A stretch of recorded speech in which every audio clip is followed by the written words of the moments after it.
বাড্ডা ও বাড়াইলের সংঘর্ষে নিহত এক, আহত অর্ধশতাধিক।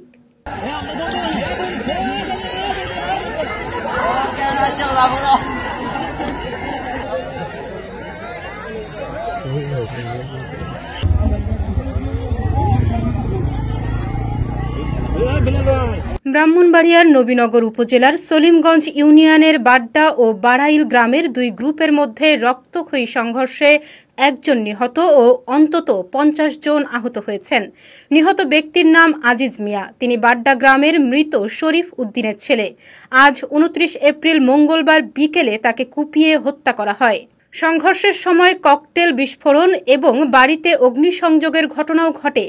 আহতদের মধ্যে গুরুতর 2 জনকে ঢাকায় পাঠানো হয়েছে এবং বাকিদের স্থানীয় হাসপাতালে চিকিৎসা দেওয়া হচ্ছে। বর্তমানে এলাকায় সেনাবাহিনী ও পুলিশ মোতায়েন রয়েছে। স্থানীয় সূত্রে জানা গেছে, গত 3 এপ্রিল বৃহস্পতিবার সলিমগঞ্জ বাজারে বাড্ডা গ্রামের যুবক ইসহাক মিয়া ও এক দোকানদারের মধ্যে টাকা ভাঙতি নিয়ে তর্কাতর্কি হলে বাড্ডা গ্রামের ইসহাককে মারধর করে। এরপর সন্ধ্যায় বাড্ডা গ্রামের লোকজন বাড়াইল গ্রামের ছোট মিয়ার বাড়িতে হামলা চালায়। এতে উভয় পক্ষ দেশীয় অস্ত্র নিয়ে সংঘর্ষে জড়িয়ে পড়ে। সংঘর্ষে ওই সময় অন্তত 10 জন আহত হন। এই ঘটনার জের ধরে মঙ্গলবার বিকেলে ফের সংঘর্ষ শুরু হলে আজ আজিজ মিয়াকে কুপিয়ে হত্যা করা হয়।